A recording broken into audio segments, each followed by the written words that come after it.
네, 안녕하세요. 경희대학교 치과대학 치주과 임윤상입니다. 오늘 되게 많이 여러 좋은 강의가 많이 있었는데요.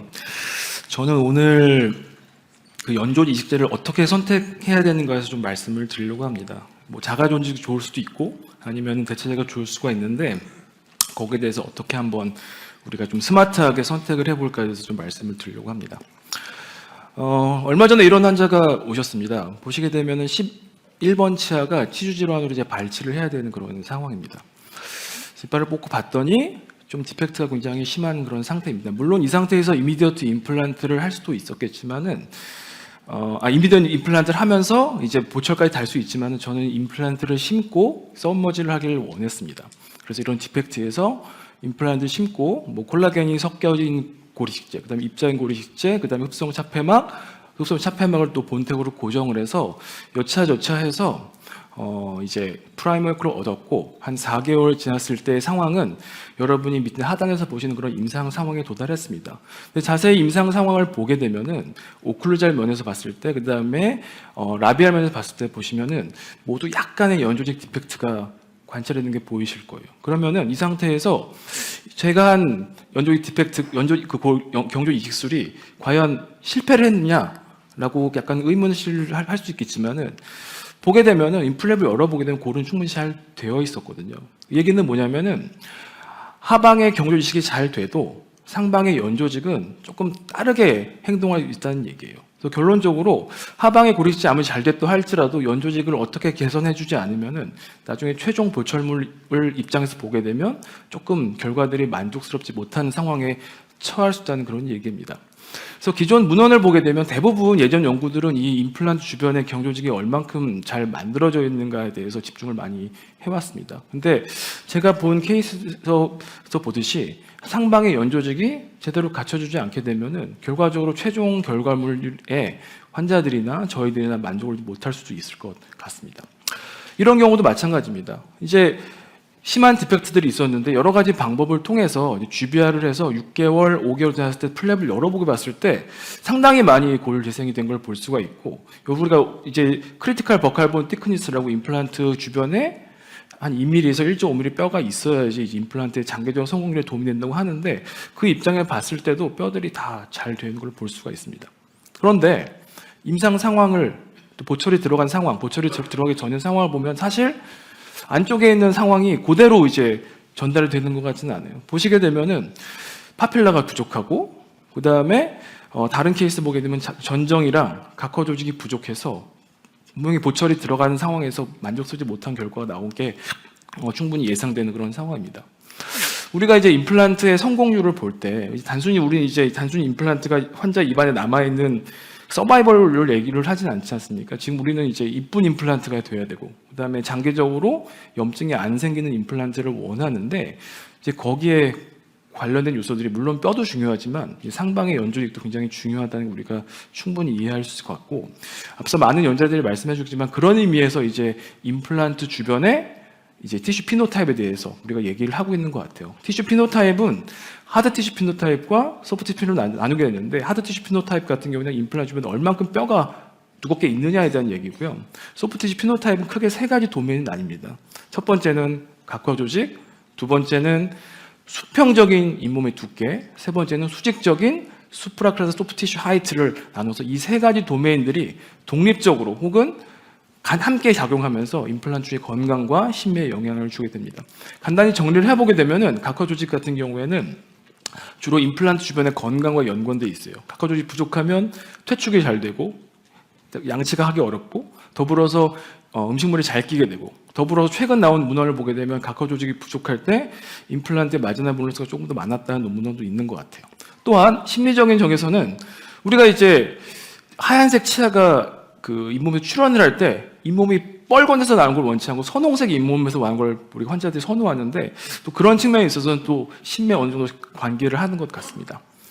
점막의 두께는 대체적으로는 심미적인 요소에 기인을 합니다. 점막이 얇게 되면은 이제 보철물 하방 쪽에 언더컷이 생기면서 이쪽이 좀 보기 좋지 않게 됐는데, 그거를 떠나서 다른 최근의 문헌을 보게 되면 또 임플란트 주변에 어떤 건강 측면에서 점막 두께가 부족할 때 조금 더 페리 임플란트 할때 취약하다는 그런 문헌도 있어서 단순히 심미적인 요소뿐만 아니라 이런 임플란트 주변의 건강 요소까지 좀 영향을 준다고 최근에는 나오고 있습니다. 이제 수프라겔 티슈 하이트 같은 경우는 주로 이제 마지날 본의 리모델링에 주로 관계가 되는데, 그 임플란트 플랫폼 위쪽에 있는 점막 두께가 부족할 경우에 이제 보철이 들어가게 되면은 생리적으로 우리가 바이오로직 위스를 만들듯이 자연적으로 뼈를 흡수하면서 바이오로직이 만들어지면서 우리가 좀 보기에 초기에 어떤 고립사가 생겨서 이게 나중에 페리 임플란트 디지즈의 위험 요소로 작용할 수도 있게 됩니다.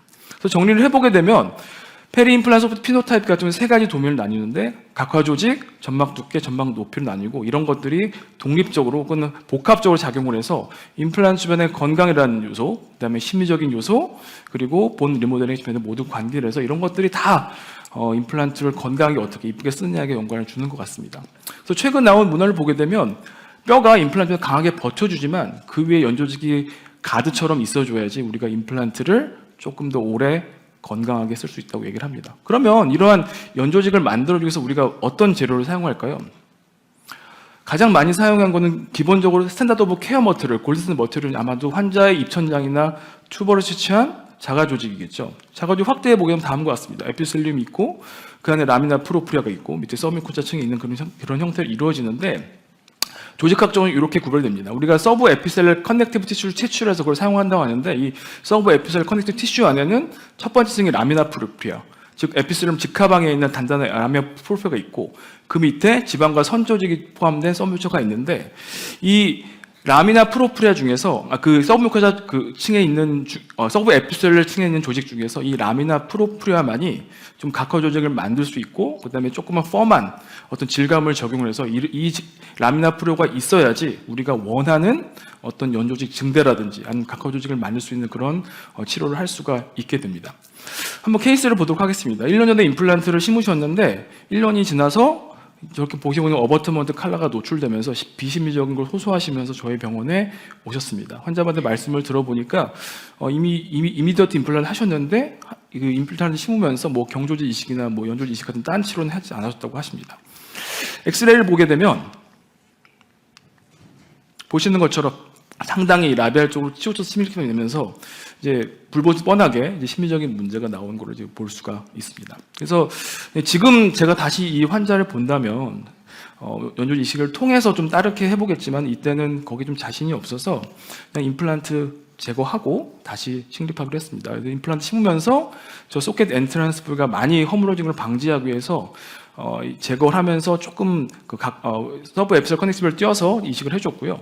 한 2달 지나서 이제 얼리 임플란트를 식립을 했습니다. 보게 되면 조금 팔라탈 쪽으로 치우쳐서 임플란트 다시 식립을 했고, 그냥 원래 하던 GBR 방법대로 해서 GBR을 잘 완성을 해서 치유가 잘 됐는데, 이게 이제 임플란트 친구 4개월 후의 사진인데, 자세히 보시게 되면은 임플란트 임시치아 밑에 보게 되면 약간의 함몰 부위가 관찰이 됩니다.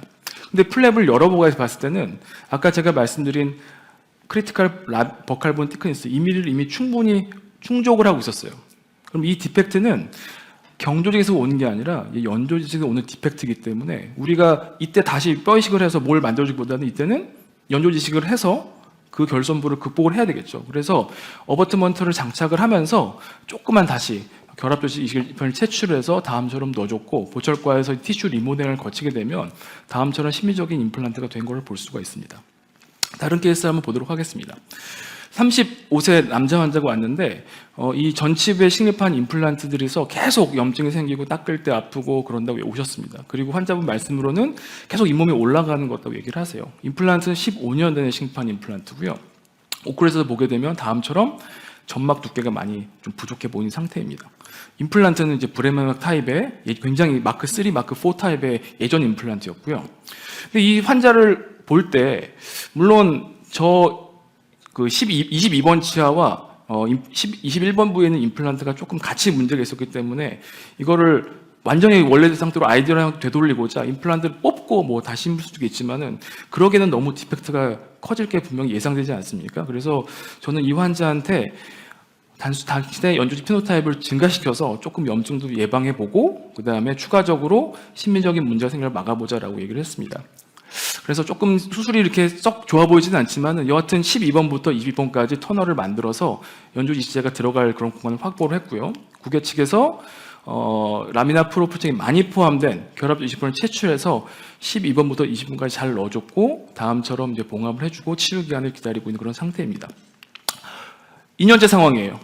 수술 전보다 많이 개선된 거 볼 수가 있고 3년째 상황, 점점 안쪽에 제가 넣었던 연조직 그 결합조직 이식편이 무언가 일을 벌이고 있습니다.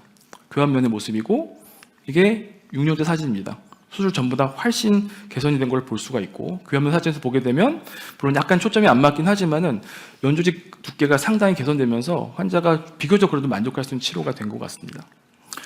이게 이제 6년 후에 파노라마 사진인데 특별히 마지막 본 로스 없이 잘 유지가 되는 걸 볼 수가 있습니다. 비교를 해보게 되면 수술 전과 수술 후가 굉장히 많이 달라진 걸 이제 볼 수가 있어서 이렇게 자가조직 연조를 넣었을 때는 이 안쪽에서 뭔가 그런 유전적 능력이 있기 때문에 이렇게 심한 디펙트라도 우리가 좀 어떻게 보면 개선할 수 있는 그런 상태를 만들어준 것 같아요.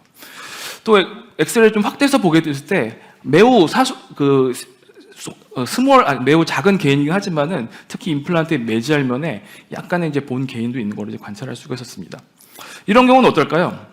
이제 같은 환자인데 한쪽은 임플란트 주변의 디펙트를 연조직 이식만 해보고 다른 쪽은 우리가 원래 하는 것처럼 경조 이식을 해서 한번 극복해 보기로 했습니다. 수술은 당일날 같은 날 이루어졌고요. 한쪽에서는 임플란트를 심었을 때 한 2mm 정도의 디센스가 발생했습니다. 이 부위를 원래라면 이제 GBR을 했었겠죠. 근데 GBR을 하지 않고 그냥 연조직 이식만 해서 마무리를 해줬고요. 그 다음에 다른 편은 원래 하는 것처럼 GBR을 해서 해줬습니다. 엑스레이 사진이고요. 비교를 하면 다음과 같습니다. 계속 같은 날 추적 검사하면서 사진을 찍어봤을 때 보게 되면 어느 쪽이 더 훨씬 더 치유가 좋아 보이나요?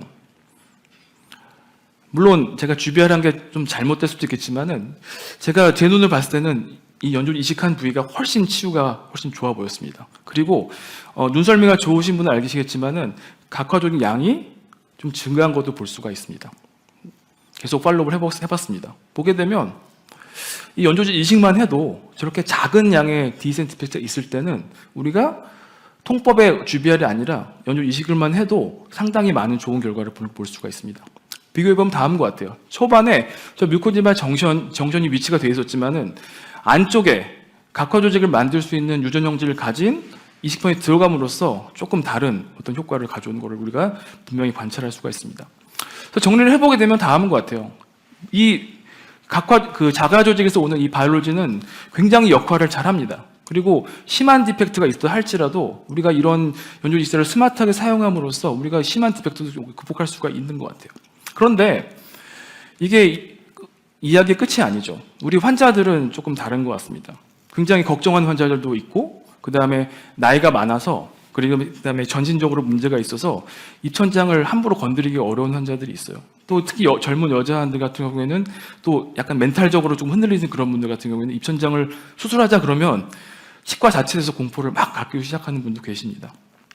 또한 연조직 이식의 다른 측면을 보게 되면 수술이 잘 됐지만은 자세히 보시게 되면은 26번 부위에 퇴축이 생긴 걸 볼 수가 있습니다. 이렇게 작은 합병증이 생길 수도 있고, 혹은 여러분 다 아시죠? 보면은 치유 양상이 항상 균일하지는 않잖아요. 어떻게 보면은 되게 운드 슬러핑이 많이 생길 수도 있고 빠르게 아물 수도 있지만은 이런 것 때문에 굉장히 환자들이 고생을 하고 특히 젊은 여자들 같은 경우에는 좀 매운 음식도 먹고 싶어 하는데 그런 것도 못 먹고 이런 일들이 상당히 오랫동안 좀 지속되는 경우도 있는 것 같아요. 혹은 헤마토마가 생길 수도 있고. 그리고 우리가 두려워하는 건 이 그레이터 팔라탄 아터리인 것 같아요. 제2 대구치, 제3 대구치 사이에 나와서 앞으로 쭉 진행을 하면서 케나인 브랜치와 원래 라테랄 브랜치를 이어서 쭉 지나가게 되는데 이 브랜치들이 잘못해서 건드렸을 경우에는 상당한 큰 동맥성 출혈이 생기게 됩니다. 제 환자가 한번 터트려져서 그 피가 튀는 블러드 스패터 패턴을 찍은 건데 보기에는 저게 물총으로 쏜 게 아니라 환자 그 입천장에서 물총을 쏘듯이 피가 팍팍팍 튀기기 때문에 자원처럼 점상의 양상으로 출혈이 돼서 이렇게 한번 되게 되면 그날 수술은 이제 다 그냥 망하는 거라고 볼 수가 있을 것 같습니다. 또 더불어서 이렇게 그레이터 팔라탈 아터리가 터지지 않더라도 팔라탈 안에는 굉장히 그 사람에 따라서 이렇게 혈행이 좀 다를 수가 있어요. 아테리올이 큰 게 있어서 그레이트 파라트 아테리올 건드리지 않아도 출혈이 굉장히 좀 오랫동안 지속되는 경우가 있고, 이런 것들이 이제 환자들한테 불편감을 유발하고 치과 공포심을 증가를 하겠죠. 그래서 자가조직 익술은 물론 굉장히 좋지만은 고통과 불편감과 어떤 유발하고, 또 더불어서 환자들한테 치과에 대한 안 좋은 경험을 줄 수 있기 때문에 좀 이런 수술 경험이 많지 않게 되면 조금 사용하기 어려운 것도 좀 현실인 것 같습니다. 또 더불어서 입천장이 굉장히 사람이 다 제한되어 있잖아요, 그죠? 그래서 이렇게 전악 임플란트를 하고서 다 FGG를 하고 싶은데 다 뛸 수가 없어요. 또 그런 단점도 있고, 이 경우에는 양쪽에는 이제 중요한 부위에는 이제 자가조직했고 전치부에는 좀 각화조직이 있어서 그쪽에는 콜라겐 매트리스 적용할 측내고요. 또 더불어서 환자의 라미나 프로폴직이 다 동일한 게 아니에요. 여러분이 환자를 볼 때 두꺼운 팔레이트가 있다고 그 팔레이트가 다 좋은 건 아닙니다. 두꺼우면 두꺼울수록 라미나 프로폴직은 정해져 있고 그 안쪽에는 지방조직이나 선조직이 많은 거예요. 또 더불어서 여러 가지 입천장에 뗄 수 있는 테크닉이 있는데, 뭐 싱글 인시전 될 수도 있고 뭐 트랩도가 있을 수 있지만은 오버라인 플랩을 너무 두껍게 만들게 되면 우리가 필요 없는 지방 조직과 선 조직만 있는 그런 그래프트를 채취하게 되고, 이런 걸 이식 때 하게 되면은 크게 의미 없는 연조직 이식이 될 수도 있습니다. 그래서 이렇게 자가 조직 이식은 좋은 것 같지만은 사실 좀 다른 면에서는 우리가 실수할 수 있는 측면, 그 다음에 환자들에게 좀 더 뭔가 치과 공포감을 증가해주는 측면이 있는 것 같아요.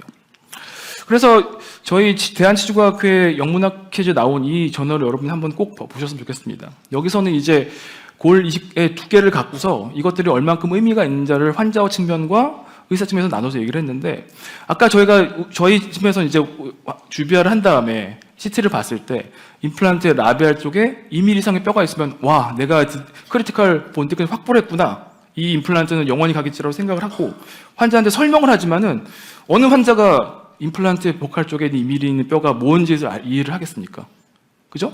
환자들은 임플란트의 라비알면 벽할면에 한 1mm, 뭐 0.5mm 뼈가 있더라도 그것이 오랫동안 그냥 억셉터블한 결과가 나오게 되면 그걸로 이제 만족하는 환자들 굉장히 많을 수가 있어요. 그래서 물론 뭐 우리가 정말로 뭐 옵티멀한 결과를 하기 위해서는 자가적으로 쓸 수 있지만은 여러 환자의 캐릭터를 생각을 해서 어느 정도 억셉터블한 결과가 필요한 경우라면 굳이 자가조직이 아니라 대체제를 사용해도 충분한 결과를 가져올 수 있다고 생각을 합니다. 또 더불어서 전치부 케이스인데, 이제 아마 제가 알기로는 이 여자 환자분인데 좀 이렇게 격투를 하시는 여자 환자분인 것 같아요. 그래서 자꾸 전치부에 다쳐서 오세요. 근데 이렇게 소대가 있고 그다음에 그 외상 때문에 임플란트 쪽에 퍽시처가 노출돼 있어 오셨습니다. 근데 이런 경우에 FGG를 하면 어떻게 될까요? 이런 식으로 굉장히 심리적으로 안 좋은 결과를 가져올 수 있기 때문에 또 자가조직 이식이 항상 모든 부분에 또 좋다고 얘기할 수는 없을 것 같아요. 그래서 결과적으로 제가 여러분에게 하고 싶은 의문은, 이 자가조직 이식제가 앱솔루트 위너라는 질문 한번 여러분에게 드리고 싶습니다. 이 환자를 한번 보도록 하겠습니다. 임플란트를 심고 이제 세컨 서저리에 하러 오셨는데 베스티뷴이 굉장히 짧고 그 다음에 공간이 없어서 보철물이 들어가면 양치를 잘 못하실 것 같아요.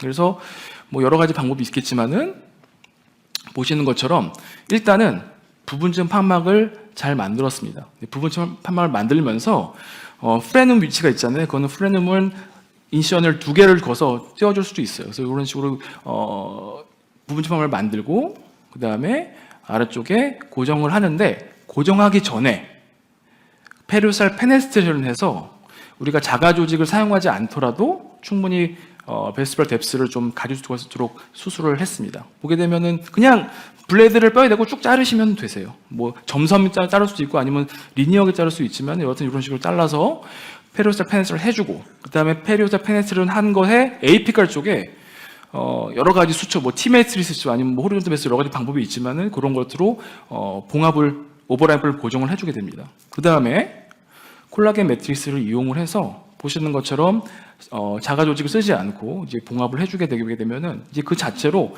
베스티뷴 플라스티와 각화 조직 증강술이 되게 됩니다. 저희 위생사가 예약을 조금 너무 빨리 잡아서 6일 있다가 실밥 보고 오셨어요. 근데 6일이 지난 화면이긴 하지만은 이미 하방에서는 많이 인테그럴 되고 있는 것을 관찰할 수가 있습니다. 그래서 기다리게 되면 다음처럼 완전히 주변 조직으로 혼화가 되면서 무언가 만들고 있습니다. 21일째 사진, 그 다음에 4개월째 사진. 이미 보철이 들어가 있죠. 그 다음에 일정 기간 더 지난 사진인데 보시게 되면은 물론 에이피칼 페네스렌에서 특화가 치수가 남아있긴 하지만은 보기에는 굉장히 많은 연주직 볼륨을 만들 수 있었고 또 더불어서 각화적인 양도 조금 늘릴 수 있었던 것 같습니다. 10개월째 사진이고요.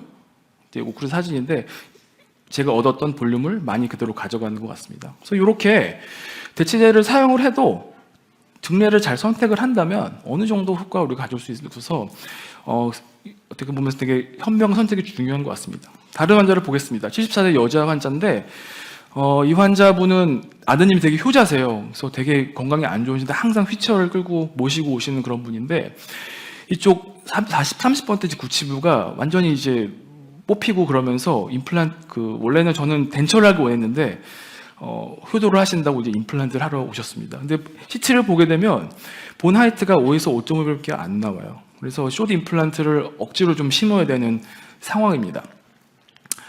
이제 플랩을 다음과 같이 이제 임상적 상황이고요. 근데 이제 여러분 이제 숏 임플란트인데 만약에 마지날 볼러스가 빠르게 온다면은 그게 더 문제가 될 거 아니에요. 근데 거기에 관련된 요소가 수프락세 티슈 소프트 하이트인데 이 환자분은 그 나이 든 여자 환자분 모두 알다시피 굉장히 수프락세 티슈 소프트 하이트가 굉장히 낮았습니다. 그래서 플랩을 열고 이제 본 확인했고요. 이제 다행히 덴티움에서 그 스무스 칼라가 있는 임플란트가 있어서 그거를 억지로 조심스럽게 이제 심은 상황입니다. 그런 다음에 이 얇은 연유 두께를 보강하기 위해서 이제 디센스는 약간의 디센스는 이제 주비아를 좀 어느 정도 할 거고요. 그다음에 얇은 두께를 보강하기 위해서 이제 콜라겐 그래프트를 넣어서 두께를 늘려주고 합니다.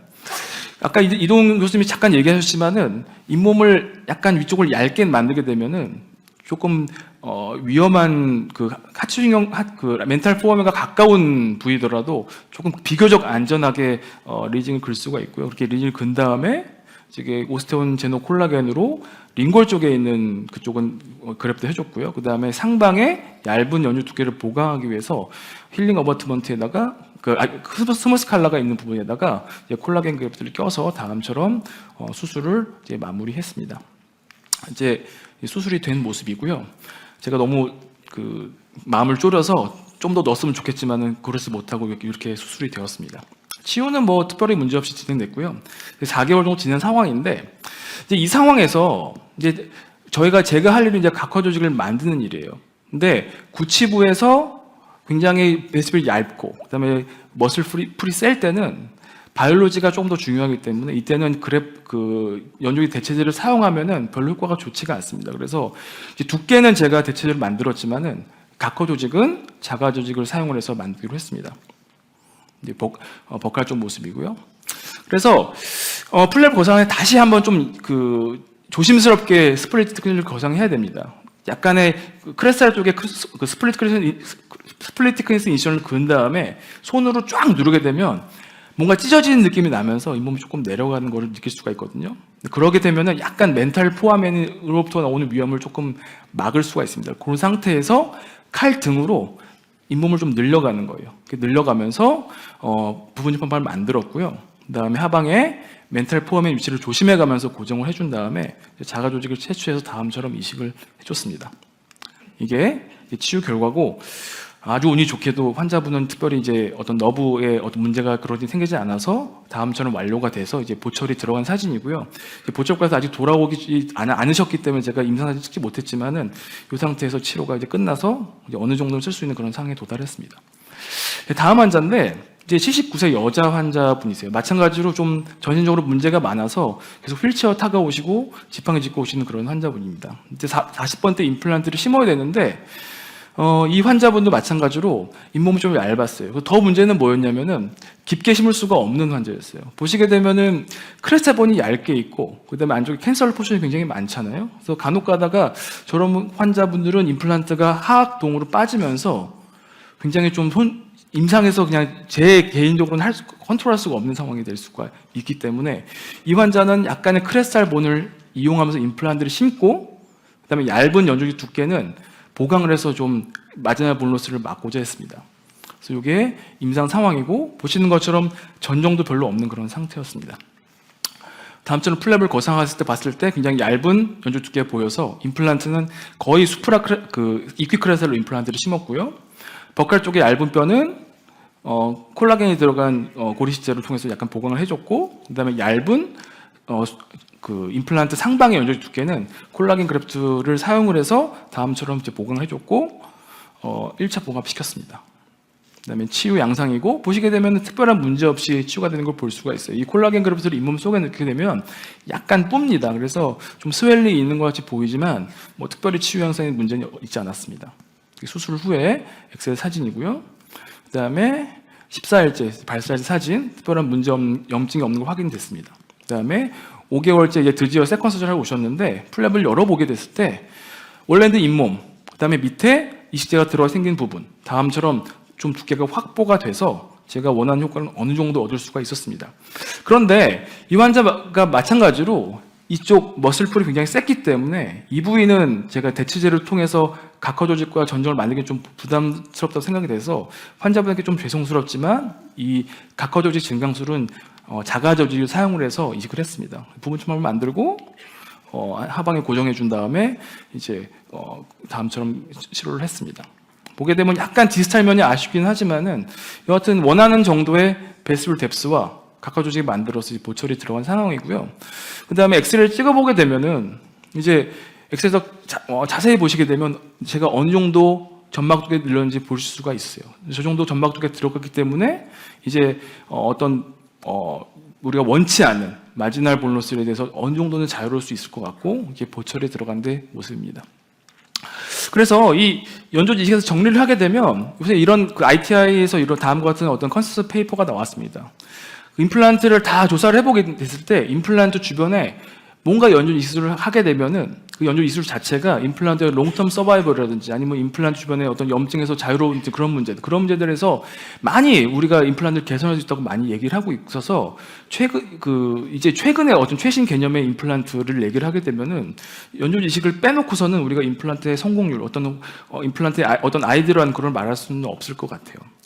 그리고 오늘은 자세히 말씀드리지 않지만은 여러 이 연조직 대체제와 자가조직을 비교한 연구를 보게 되게 되면은 자가조직은 이제 아까 말씀드린 바이올로직 측면에서 각화조직이라든지 그런 만성 유전적 능력이 있다고 말씀드렸잖아요. 그래서 우리가 계측을 해서 이게 과연 몇 미리 증가했는가를 보게 되면 당연히 유전적 정보를 갖고 있는 자가조직이 대체제보다 더 좋은 결과를 가지고 있는 너무나 당연한 거예요. 하지만 환자 측면에서 보게 되면은 환자의 어떤 불편감, 환자의 어떤 공포에 따지는 자가조직 자체가 좀 떨어지는 그런 결과가 나옵니다.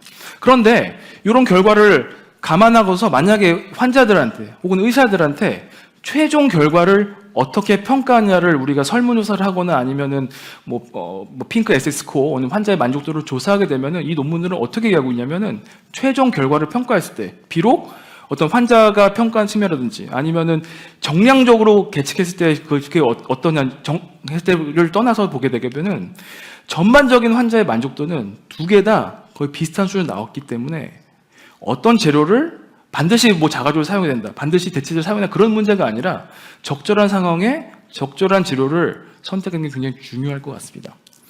그래서 결과적으로 봤을 때 제가 던진 질문에 대한 답은 이걸 것 같아요. 앱솔루트 위너는 없는 것 같아요. 그래서 우리가 다시 말씀드리지만 적절한 상황에 적절한 선택하는 게 중요할 것 같고, 또 더불어서 최근에 제가 저희 치주학회에 낸 논문인데 이 논문 같은 경우에는 굉장히 좀 각화 조직을 만들기 어려운 상황, 머슬불도 굉장히 세고 그다음에 베스불도 없는 그런 상황에서 대체제를 사용해서 얼만큼 정도의 각화 조직을 만들 수 있는가를 후향적으로 본 연구인데, 연구 결과를 보게 됐을 때 물론 자가 조직을 사용한 것보다는 결과는 떨어졌어요. 하지만 보통 우리가 만들고자 하는 미니멈 스레스홀드가 있잖아요. 각화 조직은 2mm 어느 정도 있는데 그 미니멈 스레스홀드 봤을 때 우리가 서로 연조직 대체제를 사용할다 할지라도 적어도 이 미니멈 스레스홀드 정도를 만족하는 정도로 결과가 나왔기 때문에, 그리고 더불어서 환자한테 설문했을 때 환자의 불편감이 적었기 때문에 이런 식으로 이제 연조직 대체제를 사용할 수 있는 근거를 우리가 마련해 볼 수 있을 것 같습니다. 자, 이게 이제 마지막 슬라이드인데 과연 우리가 이제 연조직 이식술을 할 때 어디에 가치를 우리가 더 줘야 될까를 한번 생각해 볼 수가 있어요. 물론 이게 대립된 개념이 아니라 어떻게 보면 밸런스를 이루어지는 측면이긴 하지만은 보게 되면은 다음과 같아요. 우리가 어떤 상황에서 최선의 결과를 갖고 와야 돼요. 그럴 경우에는 우리는 당연히 자가 연조직을 써야 되는 거예요. 그죠? 근데 만약에 우리가 미니멀 정도만 해서 억셉터블한 결과를 얻고자 할 때는 우리는 자가 조직 굳이 쓸 필요도 없을 수 있을 것 같아요. 그다음에 두 번째로 와서 그다음에 결선부의 측면을 봤을 때 굉장히 심한 결선부예요. 연조직 디펙트도 심하고 베스빌도 거의 없고 머슬도 풀도 세요. 근데 그럴 경우에는 자가 조직을 써야겠죠. 그게 더 현명한 선택이겠죠. 하지만 미디움이나 스몰 정도의 약간 디피션시가 있을 때는 우리가 자가 조직 말고도 대체제를 쓸 수도 있다는 그런 이야기입니다. 또 하나, 우리는 이제 환자를 치료하지 않습니까? 환자 측면에서 봤을 때 환자가 젊고 그 다음에 앞으로 살아갈 일이 많아요. 그 다음에 하이스마일의 그런 젊은 여자 환자예요. 그럴 경우는 자가적으로 써야겠죠. 하지만 환자가 좀 나이가 많고 그 다음에 굉장히 전신적으로 뭐가 문제가 있는 환자라면은 자가적 채취가 오히려 환자를 오히려 더 불편하게 만들 수도 있습니다. 그리고 치과 치료를 더 해야 되는데 그걸 더 못하게 하는 요소가 될 수 있기 때문에 이런 환자에 있어서는 우리가 자가조직 물론 좋긴 하지만은 선택적으로 대체제를 사용하는 게 좀 더 좋을 수 있을 것 같습니다. 이게 제가 대체제와 그 다음에 자가조직을 어떻게 선택해야 되는 결론이고요. 이 점을 감안을 해서 여러분 환자들에게 조금 더 좋은 치료를 하시는 거에 좀 도움이 됐으면 좋겠습니다. 네, 여기까지 준비한 거 감사드립니다.